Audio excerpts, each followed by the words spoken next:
most people in life, when they're trying to plan something, when they're trying to put something together, like plan their day, we all learned yesterday that what controls our focus controls our life. Whatever we focus on, we feel, even if it's not true. Do you agree with me on this, yes or no?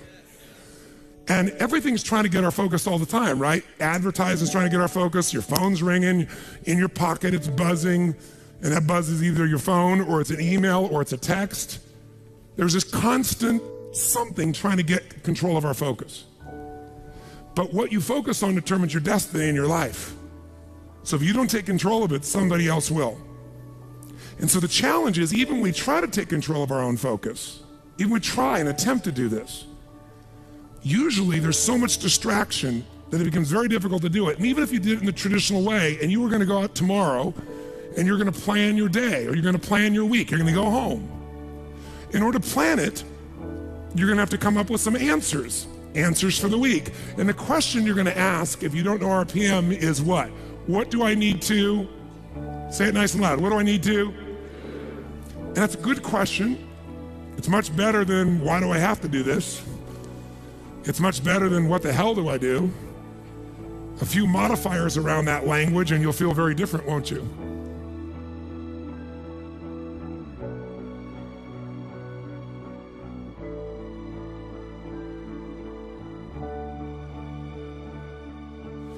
So when you ask, what should I do?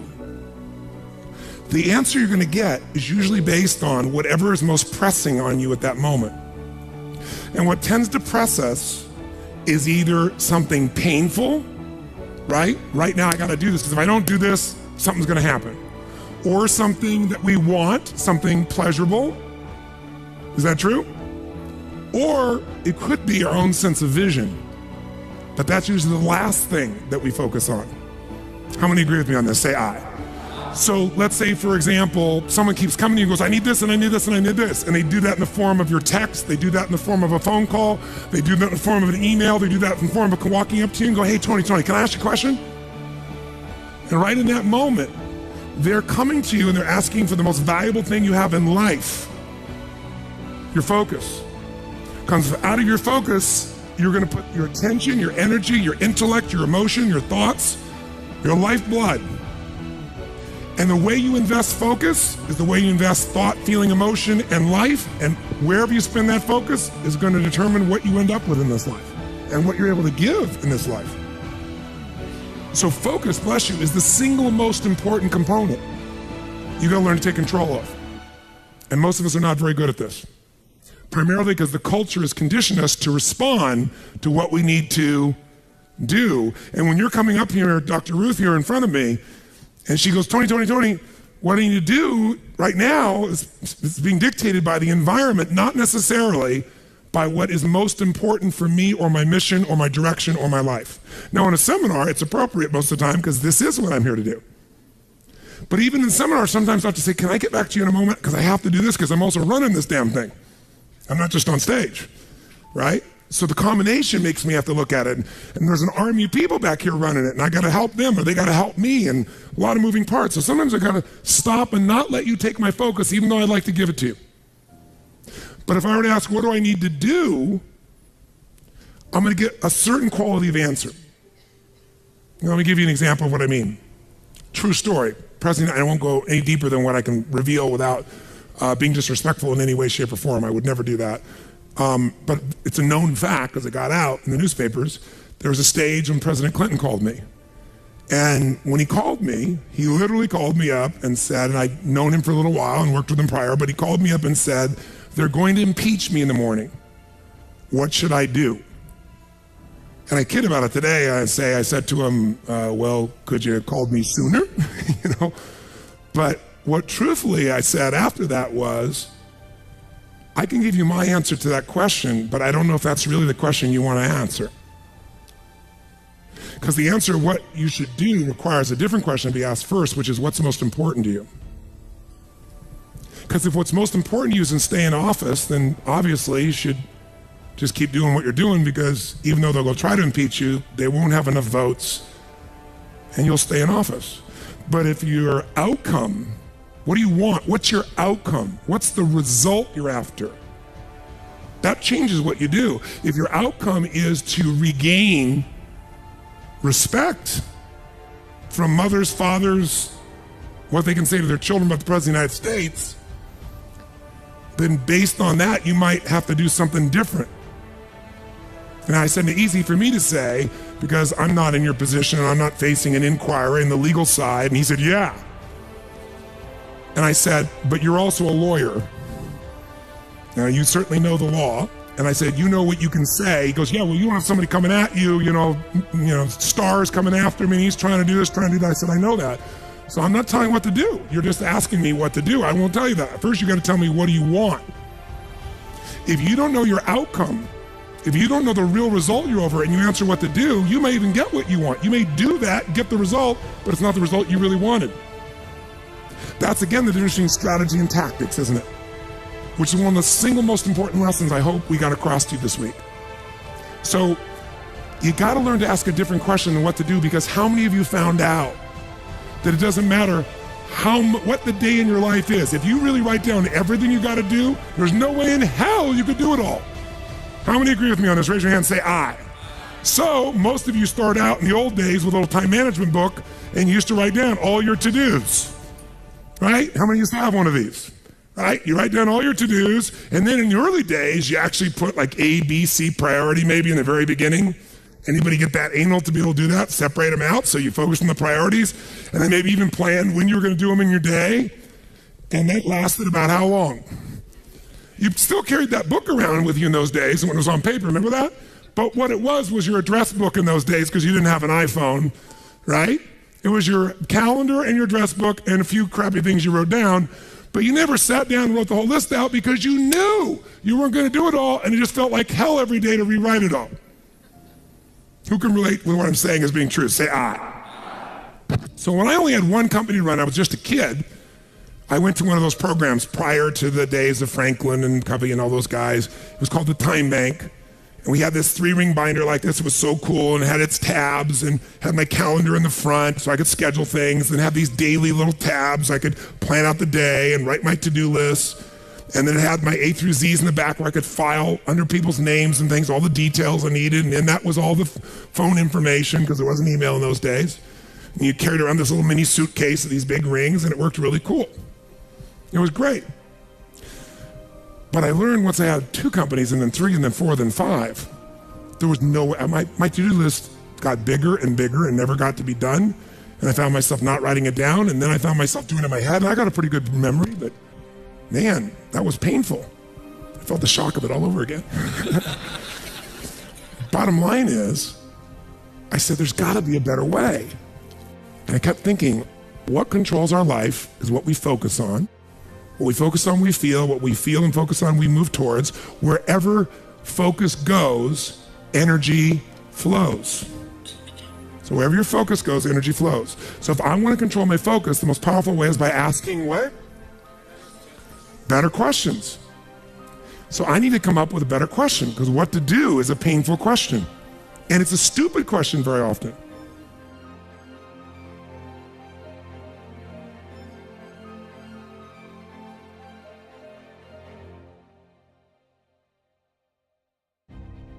My point is this: where focus goes, energy flows. You must control your focus. You do it with questions. If you ask the same questions as everyone else, you end up with the same answers. So, how did Bill Gates change his economic world? He was a software designer who didn't say, how do I make better software? He asked, and called everyone else to ask, how do we become the intelligence that controls all computers worldwide? How do we become the intelligence that controls all computers worldwide? Now, when that's your outcome, do you end up with a different to-do list than if your outcome is to build the best software? Yes or no? And that's why he's one of the richest men on earth. Change a question, change your life. When it comes to planning your life, I want to get you to learn to ask 3 questions now. And the first one is not, what am I going to do? And how many understand why now? Say aye. The question you want to ask yourself is, what do I want? What's my outcome? What's my result? The word RPM, the first one, is to get you focused on the target. The target is not the activity. The activity can change. It's what's the result I'm after. If you know exactly what it is you really want, what you desire, what you're really after, clarity is power. The more clear you are and specifically what you want, the faster your brain can get you there. But if you're generally saying things like, what do I want? Well, I want more money. Fine, here's $1, get out of here. Did you achieve the outcome? Yeah, when you're that general, you think you're not getting your goal, you are. The way you language your goal, the way you think about it, you're receiving it. I want to feel a bit better. I want to lose some weight. Fine, you lost a pound, you're done. Because your brain's like a servo mechanism and a bomb and a missile. In the old days, you shoot a missile and the target was going, and if you missed the trajectory, you missed it. Today, what happens when the missile's not on course? What happens? It locks on the heat signature, what does it do? It moves and follows it. That's the way your brain is if it knows the outcome, if it knows the result. So RPM starts with, I got to know the result. This is a results planning system. The rapid planning method, but you can think of it as a results planning system. I need to know the result I'm after before I ever ask myself what to do. That takes more time, but it's worth it. Now, for time's sake, I'm not going to do this with you right now, but I'll tell you what I do when I've taught this to people and I've got a full weekend to do this in. Just give you a picture. If I asked you right now to write out your name, your full name. Now, some of you abbreviate your signature, but write out your full name in cursive. Go and do that one time. Write out your full name in cursive. I can't even use the word cursive. Is that really the word people still use? It means in handwriting, I guess, but in cursive. Just write it out full name, because you can do this later on. Full name. If you normally abbreviate, don't do that. You have to write out the full name. Now, if I had you get with a partner, and you can try this later if you want. I'm just going to tell you because I don't want to take the time because we have such limited time today. And I have your partner say to you with a stopwatch here, okay, ready? And I go, go. And you write it out. And you tell me when you're done. And I go, stop. And I write down how long that was. So let's say you wrote out your signature and it took 5 seconds. And then I say, ready? Write it out. Ready? Go. You tell me when you're done. Stop. And I write down 5 seconds. I have to do that 10 times. You'll find in the beginning, you'll be, let's say, 6 seconds. I'm making it up. Everybody's signature is different. And you probably might get down to as little as 5 seconds. If you have like an iPhone, you could do it as a digital stopwatch. You could see the milliseconds. Then I say to you, I want you guys to write every other letter in cursive. In other words, you're going to write half as many letters. How long do you think it would take to do it? Half as much time? Most of you, it'll take twice as much time in the beginning, and then eventually, what's interesting is, if I do it 10 times, and the last 2 or 3, and this makes no logical sense, and again, I don't want to take the time to have all of you do this 10 times, 10 times, 10 times, but you can go do it on your own, I'll just tell you the result. In most cases, even though you're doing half as many letters, you cut it by 2/3 of the time. There's something happens when you break an old pattern and you do it fresh. Your brain over the years has learned ways to move more rapidly since when you did your original signature, and you'll do it in 1/3 the amount of time. It'll take twice as much at first, and then it'll cost you 1/3 amount of time. Now let me tell you why I'm telling you this. The system I'm calling the rapid planning method, by the time I show it to you, you're gonna go, this takes more time than just making my to-do list. When will it take more time? When? Initially. But once you get it in your nervous system, it'll take you less time because your brain will be thinking in outcomes and not activities. And when you think in terms of outcomes and not activities, pretty soon some of the activities in your list you don't even need to do to get the outcome. You find a better way to get the outcome quicker. Now, how do you do that? Yes, 3 questions. Question 1, what is my result? What is my outcome? What is it I really, truly want from this? If you're going back next week, and you say this next week, what are the most important outcomes for me to get this week in my business? And you just write those outcomes out, not your action items, the outcomes. If you do that and nothing else, you'll be ahead of the game. And if you just keep looking at those outcomes every day, how am I doing on that outcome? Your brain will come up with ways to get to that outcome. I promise you. Focus on outcomes, not on activities. Action for most people, activities, most people may mistake movement for achievement. They mistake action items and to-dos for achievement. We're after the achievement. Are you with me on this? Yes or no? It's a different way of thinking, and I think all of you inherently have it, but if you make this ritualized, just like the things you've learned this week, they're all great, but if you don't systematize them, they'll work when you do them. But if you systematize them, right? And you see like Mr. Holloman here, where he goes in and just does it and makes sure it's being done again, or what you've seen Chet do, or what I do. You just do it over and over again, you don't miss it. Now the results are geometric. So I want to get you to systematize the thinking, whether you do it visually the way I'm going to show you or not. So, first question, what's the result I'm after? What's the ultimate result? What do I want out of this week, out of this thing, out of my business, out of my life, for my body? And you want to be as what as possible when you describe that outcome, that result, as what? As clear and specific as possible. Generalities will confuse you. So it might take you longer than just writing down call so-and-so to think, if I'm calling my son, I'm going to call Jarek, or I'm going to call my brother. This is what goes through my head before I call him, always. What's my outcome? Because I don't want to just call him. I want Jarek to feel loved by his dad, or I'm thinking about what's my outcome. I've got to talk to him about this thing that's out there. I got to make sure I get through to him on this because I want to guide him and move him in this direction. That's what I want to be as his father. I don't want to just chit chat. I can do that too. If you think before every phone call, before every time you're planning your day, and you think before you have any meeting, what do you think the first thing I ask of anyone when we sit down in a meeting is? Okay, what are your outcomes? What are the outcomes for this meeting? First thing I want to know, because if I know the outcomes, guess what? A lot of meetings, they're done pretty quick. Because if I know the outcome, you don't have to go through all the activities to sell me on it. Just, that's your outcome? How do you want to do it? Sounds good to me. Rock. That's how you make a meeting productive. I know a meeting's productive not by the hours or time. Sometimes it takes longer to the outcome than you want, but I'm going to get the outcome. That's, by the way, what you see with me on stage. That's why my times vary. But it's based on an outcome. I'm going to get that outcome. I don't give a damn whether it's the right time or not. I want to do it in that time, but I must deliver the outcome. How many get that? And by the way, how many like to have your company focused on outcomes, results, and not activities? Say I. People say all the time, well, did you get that done? Well, I left them an email. I left them a voicemail. I've sent them 3 emails. How many times you heard that? When that happens with me, I'm like, but I don't show it. I just like, really? Wow, that's fascinating. We'll explain about our culture. It's about getting the result. So I can help you if you can't figure another way to do it, but there may be 12 other things we might want to do. Maybe they don't have the answer. Maybe somebody else can give us the answer.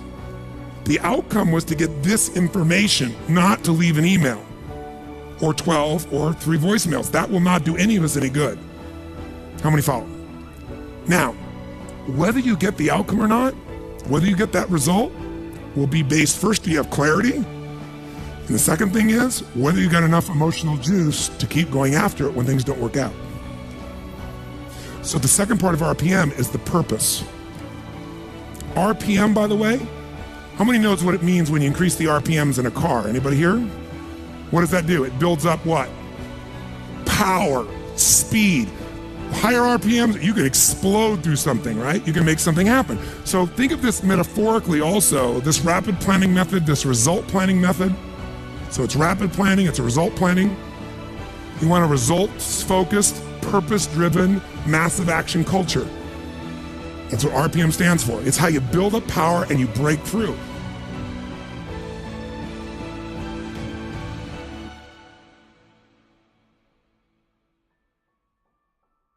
But whether or not you get that result will be, are you clear and specific? But also, do you have enough juice when it doesn't work out? How many of you are going after an outcome in your day or in your week, and for whatever reason, you're not able to get it?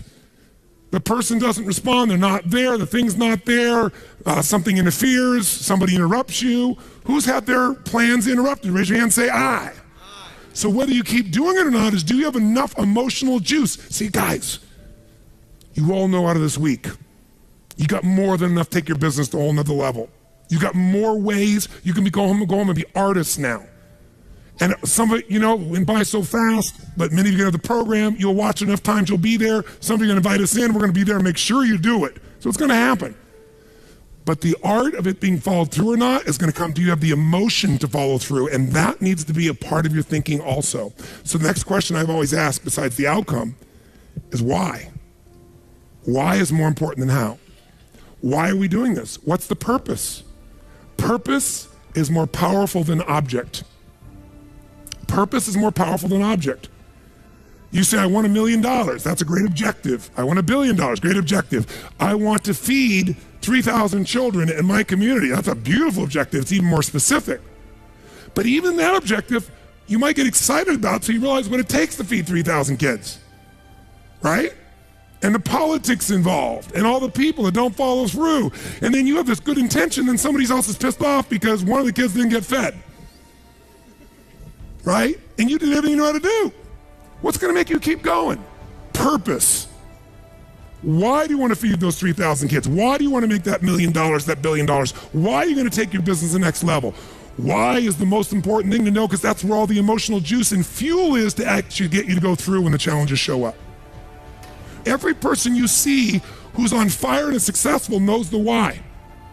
You know what the problem is? You might know the why in the beginning. You wrote a mission statement and stuff like that. You got to know why you're doing this right now. This right now. That's what's going to engage you and activate the why. You might have a why, but it's not active.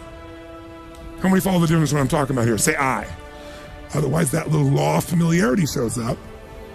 You know, well, we're doing this because da-da-da-da-da, and you repeat the why, but has no emotion behind it. See, if I take a stick pin, no, I don't see anything like that, but you know when a woman has a blouse and they have like a little stick pin in it? Let's think that stick pin is a word. And I take that stick pin and I throw it at you. Are you going to feel it? Barely. What if I take that little stick pin called a word and I wire it to the back out of a giant iron bar called emotion? Now I can take that stick pin and put that thing right through your heart. That's the power of why. RPM. R is the result, the outcome. What you're after, P is the purpose. It's the why. 80% of success is why. 20% is how. Get a big enough why, people will figure out how to do it. Yes. How many agree with me on this? Say I. So you better know your why. So, talking to the president, tell me something. What's your outcome? And then why? And then once we know the why, we know what you're after and why, then the question is, how do we do it? We know what we're after, why, how do we do it? By the way, are there lots of hows to get to an outcome, yes or no? Yes. Are there many paths to get a result, yes or no? Yes. Some are more efficient than others. And you're not going to know, so you know what you do? You brainstorm out all the hows you can think of. All the things you could possibly need to do to get that result. And then you narrow it down to the 20% that makes 80% of the difference. And you'll find out you don't have to do that whole to-do list. In fact, wouldn't it be nice to write your whole to-do list and not do it and still get the outcome? How many prefer that? Say I. That's RPM. I love it when I don't do my to-dos and I got the outcome. That's the coolest thing in the world. You might have done one or two of them, but it's then learning selectively which ones are going to create it. But the only way to do that is to brainstorm out the M, the massive action plan. If I know the result I'm after, you know, what it is I want, what's the outcome, what's the result, what do I want specifically, clearly, and I know the why, and the why has got to move who? Who does the why have to matter to? Well, if it's a why you're trying to get everybody to deal with, they got to have a why involved in it.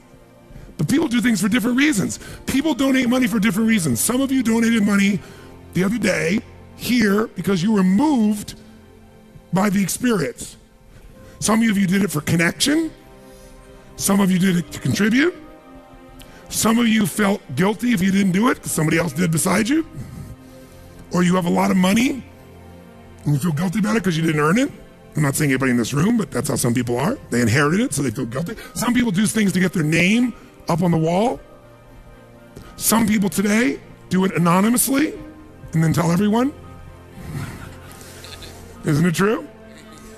Yeah, just confidentially, that was me. You know? And everybody tells everybody that it's anonymous. They're doing it for significance. Some do it for connection. Some do it for contribution. I don't care why a person does it, but we do it. But if you're going to work with a group of people, you better make sure the why touches on all their needs. Does that make sense? When it's you, whose why does it have to be? Whose why does it have to touch? Whose purpose does it have to be? Your own for you to be moved. So if you know the result and you know the purpose, now you need the M, which is the massive action plan. We also call the massive action plan the map. It's your massive action plan, your map. How are you going to get there? What are you going to do? And by the way, when you're crystal clear on what you want and you know why you want it, you can make a big map. You can brainstorm a million ways to do it. Not all your how's are going to work. That's why you make a whole map. And then go back and gradually asterisk the ones that are the most important and go hit those. You might get the whole outcome in the first 2 action items and get rid of your whole rest of your list.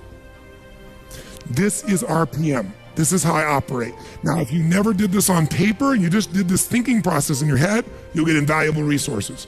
If you learn to put this on paper, it'll be more powerful because then your brain isn't racing and you can see it.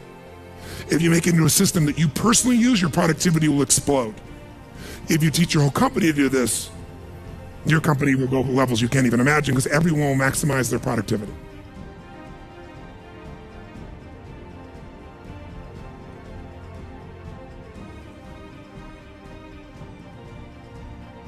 And it is different than any other system in its essence because it causes a different focus with a different level of emotion, greater creativity as a result of that, and then it shows you how to leverage it all.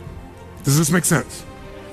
So those 3 pieces, results planning, asking what question? What's the first question you're going to always ask? What do I really want? What's my outcome? What's the actual result I want? From this day, from this week, from this conversation, from this meeting, doesn't matter what it is. If that's all you ever do, you're already practicing RPM at a fundamental level. But if you want to juice it up, you ask the second question. What's the second question? Quick. Why do I want it? Why? What's juicy about this? What excites me about this? What do I really want about this?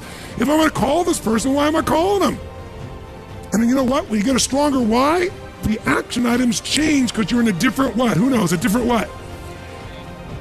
Make that same call without any clear outcome and any clear purpose, or the outcome is get back to him. That's my goal, get back to him. What's going to be the quality of the writing or the phone call or the vocal quality when you're getting back to someone? Versus if you know my outcome is to make sure they feel like I am so in their corner that I'm here to make sure their needs are completely met, more than they've ever met by any person they've ever spoken to on the phone before, and that I am here for them and they can count on me. Why? Because that's who the hell I am. Because when people deal with me, they have found someone like no other human being they've ever dealt with, and I am a source they can count on. That's why I don't have to go chase 8 million new clients. That's why they stay my client for 17 years and pay me $1 million a year to talk to them on the phone once every 10 days for 10 minutes and see them 3 times a year for an hour. And I get a piece of the upside, so sometimes I get a couple $1 million for that. Why would somebody pay you that kind of money? Because when my guy calls me, he gets delivery he can't get anywhere else on the face of the earth. So I pride myself in that. And by the way, that feels juicy to me. It meets my need for contribution, for my need for growth, my need for significance. I'm the best at what I do. My need for certainty, I deliver. And it's variety. Who the hell knows what's going to happen when I pick up this phone? It's different every time. Because the market's changed, something's going on. How many follow? Say I. It's a very different thing than, oh, I'm getting back to my client, right? And the way you're going to come across is different. And everybody will go, wow. And in life anyway, by the way, the people who are the very best on earth that get paid everything like 100 times more than everybody else, they're just a little bit better than everybody else. It's like, you know, a bear's chasing you. I don't have to be that fast, just that much faster than you. Right? In life, you just have to be a little bit better than everybody else and you get all the rewards. And that little bit better, to me, is RPM. Okay? Now, RPM is also a visual chunking system, visual way to chunk. Remember the other day when I showed you this little concept of this chunking system? Where, you know, you have this to do, and this to do, this to do, I gotta do this, I gotta do this, and this, and this, and I gotta do this, and this, and this, and this, and I gotta do this, and this, and this. By the way, this is what happens when you ask yourself, what do I gotta do? Which I'm going to show you, you should still do. You should ask yourself all things you do and write them all out. And then when you've written it all out, you look at this and you step back and you say, okay, but what do I really want? What do I want out of this project? What do I want out of this day? What do I want out of this week? What's the most important outcome I can get out of this day, this week, this project, this element? What result do I want? And you go, well, I see this and this relate to that, but you know what I want this. Oh, if I want this, then this and this and this and this and this and this and this and this all fit into that targeted outcome. How many follow? And I might go, you know what else? I also should do this and this to get that outcome. They're not even on the list. But these might get me there faster than all three of these. Oh, by the way, this and this and this and this and this and this and this, all right. Oh, and guess what? This and this and this and this and this, all right. And guess what? There's my day. 1, 2, 3. 3 outcomes, 4 outcomes, 5 outcomes. It's a different world. You will get yourself completely out of reaction. You start to take control. My question to you is this. How important do you think it would be for you to master a skill set like this, for you to have the quality of life you want, quality of business you want? What would 0 to 10, what would be the level of importance you'd give this, my friends? How big? Where would you put it for you? Raise your hand if it's a 10 for you. Let me see your hands. Good. I'm not going to teach you today. But I'm going to teach you enough that you can take yourself to the next level. And if you want to go deeper, you will. But I didn't want you to leave without the fundamentals of it, because just the fundamentals will help you to take what we've got here and take it home and go to work at it at a much more effective level.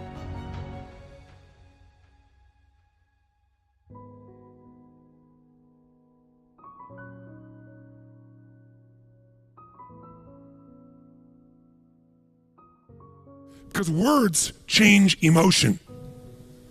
And change the emotion, you change what people actually do, not what they write down they're going to do, what they actually do. You change the quality of how they do it, because it changes their state. Make sense?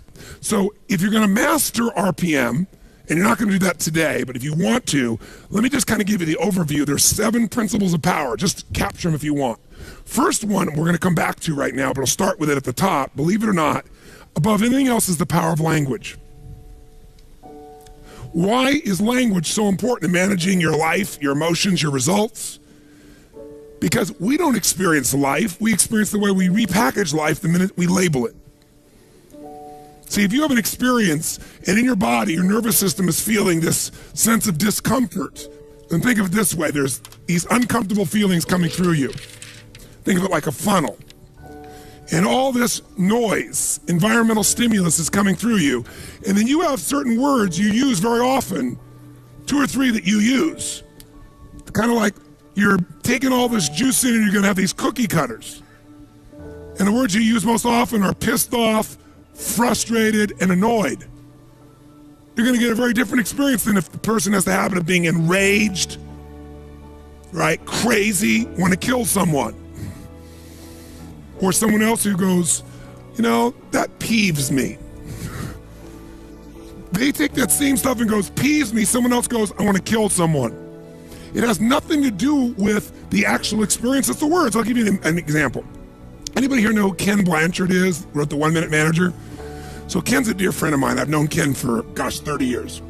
And if you haven't ever heard Ken speak, he's the real thing. He's such a sweet soul. And he takes complex things and makes them really simple. Ken is one of those universally happy guys. And one of the reasons he's happy is his language patterns. See, we all have habitual language patterns. We filter the word and we put the label of what it is on it. And the minute you label an experience, the experience becomes that in your body. So some people will say, well, if I said to you, you're mistaken about that, John. How do you feel if somebody says you're mistaken? What if I say, John, you're wrong? Who feels a little different now? What if I say, John, you're lying? Who here will get into real intense experience if somebody says you're lying, right? Because your integrity's there. Now, all you have is change one word and we can change your biochemistry, right? Well, we use words all the time with our experience just because it's the habit of what we use most often. My mother's passed away, bless her soul, but when she was alive, I told this story. She used to always be humiliated by everything. She'd call my house back the days before email, and I was, traveling like crazy, and there was a answering machine, the old style answering machine, and she'd leave a message. I'm humiliated that I have to leave a message for my son. What is he, President of the United States or something? And in the beginning I get hooked, but then I noticed my mom was humiliated by everything. She was humiliated by the drugstore clerk. Because anytime she was uncomfortable, she called it humiliated. Till one day I explained to her what humiliated was, and we had this interesting conversation. And I got to see there were many other choices besides humiliated. You could be pissed off, frustrated, ignored, loved. But we get in the habits of attaching things. So Ken Blanchard, the reason I bring him up, Ken and I are good friends, and we were talking one time about how words affect people. And he goes, Tony, he said, I have this attitude of life. The worst, the worst a day can be is a great day for me. He said, if you're going to go golf or you're going to go fish, you can't get back from golfing pissed off, because the worst a day at golfing is going to be is a great day. And that's the label he has for everything. Great. So he went on with a group of people I know. Some of them are from the entertainment business, and some are some, very mucky bigwigs, and they're used to having things their way. And they went to Africa, and they went on a safari, and Ken went with them. And I'd been on the safari before, and it's a pretty intense safari and a beautiful safari. And the people running it know their stuff, first-class organization. But one particular person we'll leave unnamed, who's a very famous Hollywood producer, decides that he wants to take control of the show from the guy who runs it, who lives in Africa, and he knows what he's doing. And so he says, look, I want these roofs off. I don't want them just open up. I want them off. I want to be able to shoot the whole time. And he said, look, sir, he said, right now everything's fine, but if the truck were to break down, you want that roof on. You don't want to leave off the roof. The guy was so abusive, the man finally bent.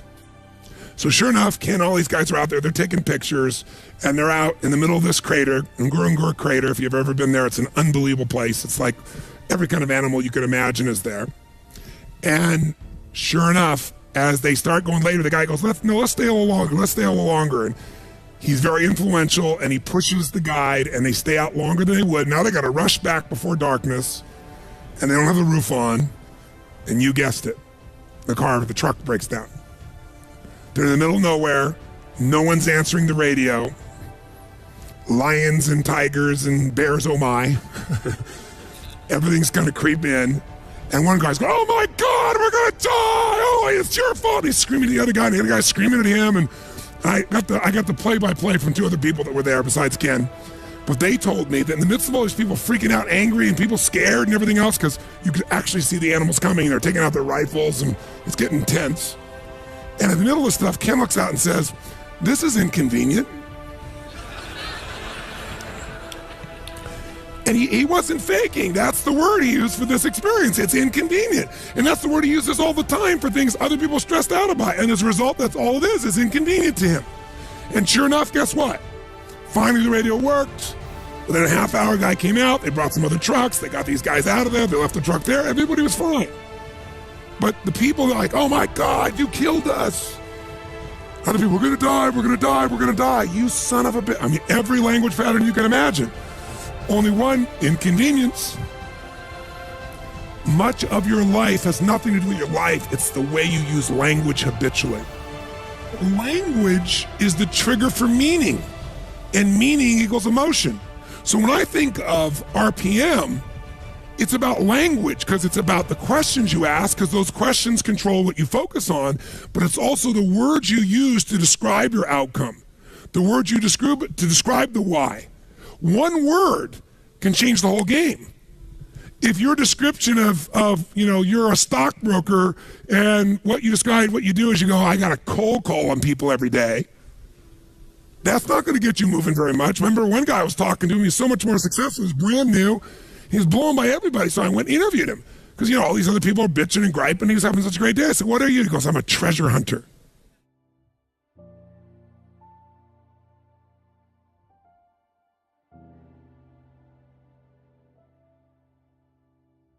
You have to know every moment of your life. This is not about planning. It's about creating. Think about planning as creating. Whenever I think about planning, I'm creating something. And you create things with both your vision and your language, and then your action. But your vision and your language will shape how you feel, which will shape what you do or don't do. So this is the part that takes more time in the beginning, takes longer, but it's so much faster, because once you know the patterns of what move you, you just use that, and boom, it's like knowing the light switch to turn yourself on and rock and roll. And anybody who's the best in the world at what they do, they know how to turn themselves on every time. They know their triggers. That's what RPM's really about too. So this is not some frickin' time management program. Because every system, I don't care, and obviously Mr. Covey is a dear friend of mine, senior and junior, right? This is not Franklin Covey. This is not a little planning system. This is not pulling out your BlackBerry. This is not using things or whatever tool you use. This is a system of thinking and feeling and producing massive results that you want to take to whatever system you go to, and ideally maybe have a system that is set up this way. But even if you don't, you can do it with just the thinking process. So I want you to start with this first principle of power, this principle of language, which you might think of as the principle of passion. That's really what it is. The power of language is it produces passion.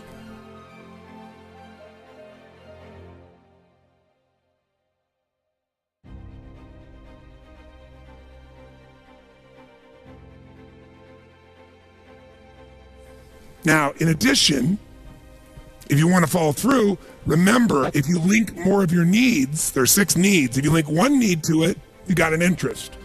2, you got a drive. You link 3 needs to it, you're going to do it.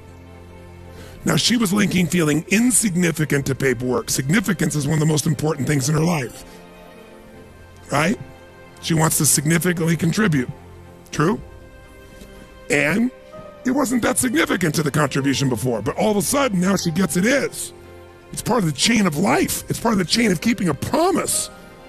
It's part of the chain of my integrity. It's part of my chain of being able to make a difference. And you know what? Everybody else is lousy at it, and I'm not anymore.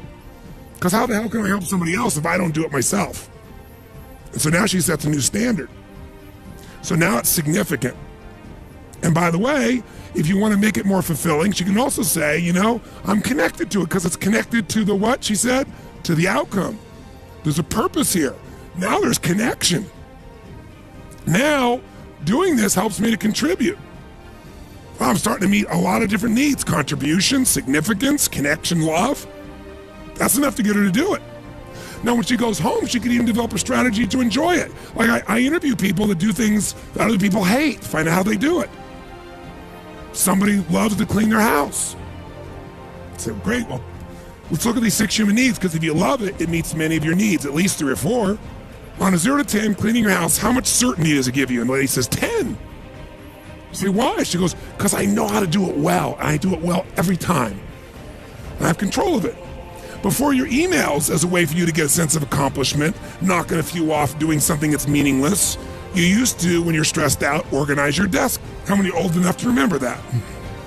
Now you don't even have a desk. Your desk is your laptop, right? So you knock off emails and things to feel a sense of accomplishment, which is you're just being active. You're doing activity. You're not accomplishing anything. Nothing significant. You're doing movement, trying to make it feel like achievement because you feel uncertain about things, out of control. That's what you used to do with paperwork, so you could take it back. What else? I get variety, she says. Cleaning the house? She goes, yes, I have 5 children. You never know what you're going to find. 0 to 10, how much significance? 100. Why? She goes, when I'm walking around the house, she goes, I play tapes like yours. I do significant, important things. I have time to think through my life as I'm doing these things while I'm accomplishing something. Plus, she goes, most people have a dirty house, and mine isn't dirty. People come over, it's spotless. I feel proud. What else? Connection and love from cleaning the house? She goes, yes, because while I'm cleaning, I pray for my children. I'm ironing, I'm praying for them. 10. Growth from cleaning the house? Yes, because I'm listening to tapes, I'm thinking of the future, I'm creating my life. Contribution? Yes, to my kids, to my family, to myself. She meets all her needs. That's why she loves cleaning house. Somebody else uses language like, I'm not cleaning that frickin' stuff. It's a waste of my frickin' time. So it all depends on what needs you related to. How many follow? Change your words, change your perception, change your procedures. Some people say, I love paying bills. I'm going, you love paying bills? Yes, there's so many of them. And they're always changing. Really, variety. What else? She goes, well, I go, but I pay the bills in different rooms of the house. And I play different music in each room. And then she says it feels significant and she feels connected because she says when I sign the checks, I think of the person and I send them love. And I think as I want them to prosper. And then she goes, I know that comes back to me. It's just what you focus on. What you focus on is first controlled by the words you use. And that's controlled first by the questions you ask, whether you're aware of it or not. How many get the power of this principle, the power of language? Raise your hand. Say I. Let's put back on the stage then. Here's a couple other principles. Again, I won't walk you through them all in detail, but I'll give you a little step at a time here. So first principle is language, the power of language, which I think of as the principle of passion. The second power is the power of results focus. I'm not gonna take any time on this because you got it now, don't you? You focus on the result. It's like taking the power of your mind and body and brain and putting it the laser power instead of having it scattered. You're no longer scattered on activities. Third principle, really, of RPM, is the power of purpose. No more time on this one. You got it. Does the why change the how? Yes or no? Does it change the quality of how you go about it when you're doing it for a different reason? Yes or no? I'll give you my core belief in life. Motive does matter. Motive does matter. If you want to know my pain in life, my ultimate pain is people think of me as a motivator. I hate that term. Mr. Motivator. You know, people go, I don't need any motivation. I say, well, that's good because that's not what I do. Right? No, they'll have a nice big belly. They go, I don't need any motivation. I'll go, that's obvious. You're highly motivated to eat. Right? I'm the why guy. I want to know why you say you want to lose weight, but you keep eating. Because what motivation is your motive for action. I'm very interested in what your motive is. You should understand your motive, your why, your purpose. That's where all the power of life is. And I believe motive does matter. If your motive in your business is just to make money, you can make it because you're focused on it.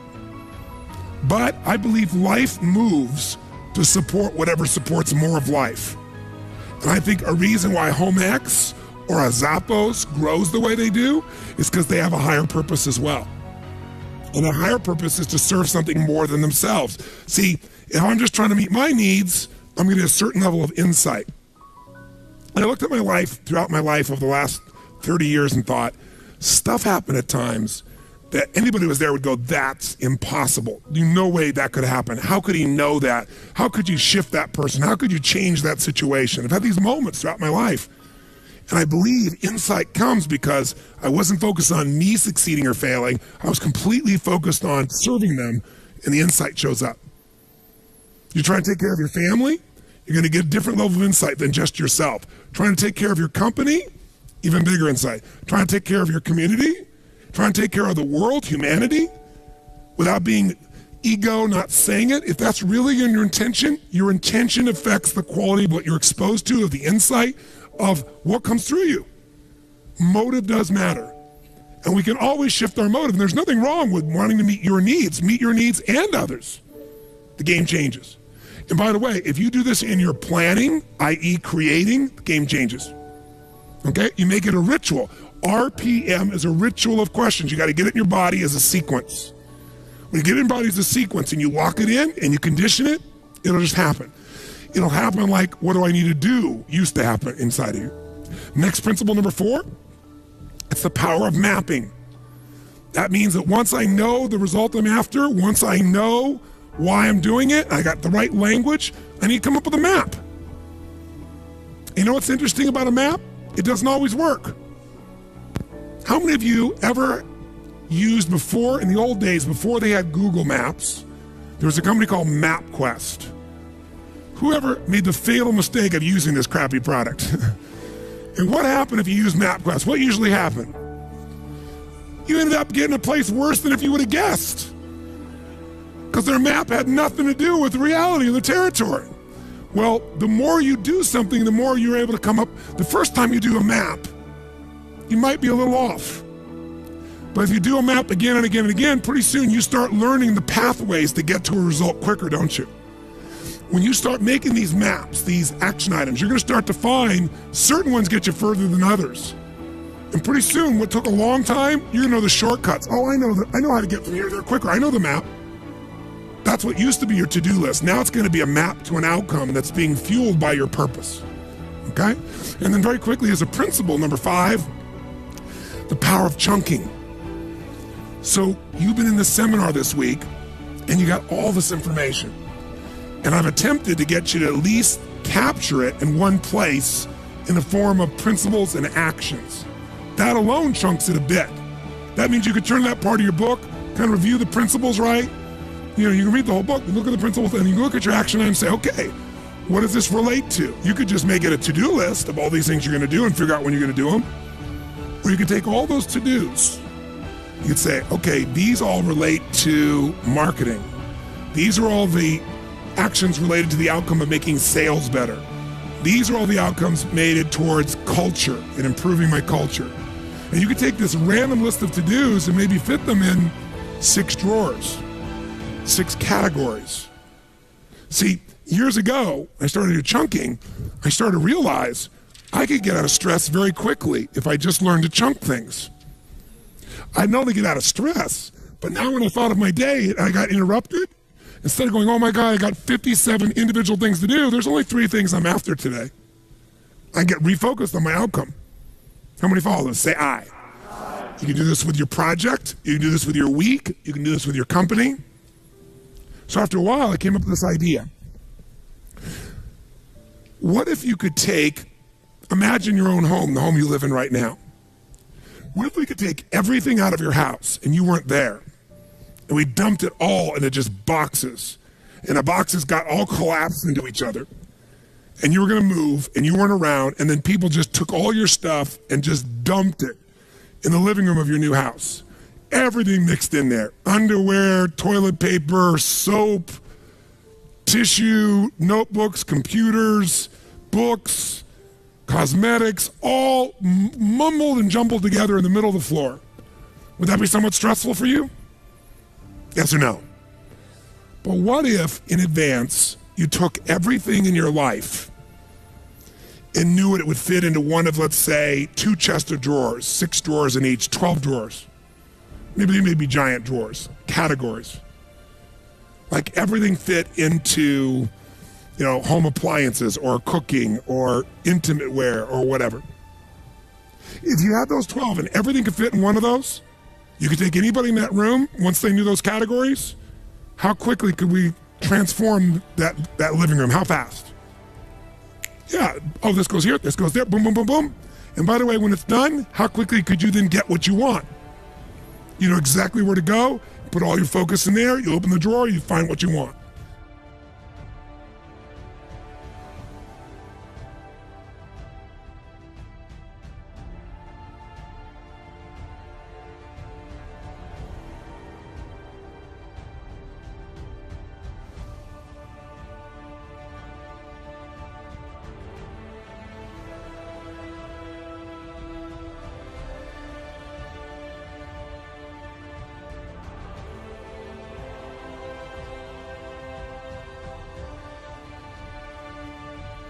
Somebody who doesn't work out regularly, doesn't exercise regularly, I'll say, how important do you think work out? Oh, yeah. And you'll finally get them where they say, I'm going to work out. But I'll say, why haven't you worked out up until now? I know you're committed now, but up until now, I want, not excuses, I'm not making you wrong. Just tell me, when you think about working out, tell me how you think about it. And listen, this is what they'll say to me. Well, God, it's so much work. Really? Well, tell me what do you got to do to work out? So, you got me right now? I don't even have any running shoes. I don't have any gear. I don't have any clothes. I'd have to go buy the stuff. I'd have to drive to the sporting goods store and, then I have to go in there and try stuff on. And, I don't feel very good about my size now anyway. It'd be uncomfortable. And then, after I pick what's working, I don't really know what I should be wearing. I don't know if I'm going to run or I'm going to work out or lift weights. So I don't know what to buy, but let's assume I got all that stuff. Well, then what? Well, then, I got to go to the front and sit there in that damn counter and wait, and then write the check and then get in my car. And, well, what else do I do? Then I have to find a place to work out. Okay, well, what does that mean? Well, I'd have to, go on the web and search for, clubs nearby. And then, then I have to drive to each of those individual clubs and I'd have to go in and, kind of go through the tour they give you and then sit through somebody trying to pitch me on buying 500 years of subscription to go there. And I don't like to be sold. And, well, let's say you bought one. Well, then they take a picture of you and you look ugly. It looks worse than your driver's license. And, then each time I go there, I have to go there, I have to drive there, I have to find a place to park. And then, I got to go in and show them my badge. And then I got to go find the locker and then I got to hang my stuff up and then it's going to drop. And I put on my stuff, and I got to go wait for the first machine. It's probably sweaty, so I have to probably walk it out, wipe it off, and then I go to one machine, another machine, another machine, and then I got to come back, and now I got to take off my sweaty clothes, and now I got to go take a shower and see parts of people's bodies I don't really want to see. And then, after all that, then I got to dry my hair again, put on my makeup, put on my clothes that are probably wrinkled, put in the smelly bag, and then I got to go show them the thing so they can stamp my thing so I don't have to pay for the parking. And then I got to find my car, and I got to get my car, and then I got to drive off. Want to eat? Sure. What does eating take? Well, you just do it. Let's just drive there and eat. Eating is 2 steps in their mind. Working out is 429. The way you chunk things is what makes you like them or dislike them. See, when I first wanted to drive that stick shift car, it was a lot of chunks. I gotta watch the road, drive this, do this, push this in and out too, and watch the rearview mirror? No way. But now, you watch the road, you drive the car, you do all that's one chunk. It's in your body. How many follow what I'm talking about here? Say aye. So you can over-chunk something into too many items, or you can under-chunk it where it's overwhelming to try and do one big step. That's where the art comes as far as chunking is concerned.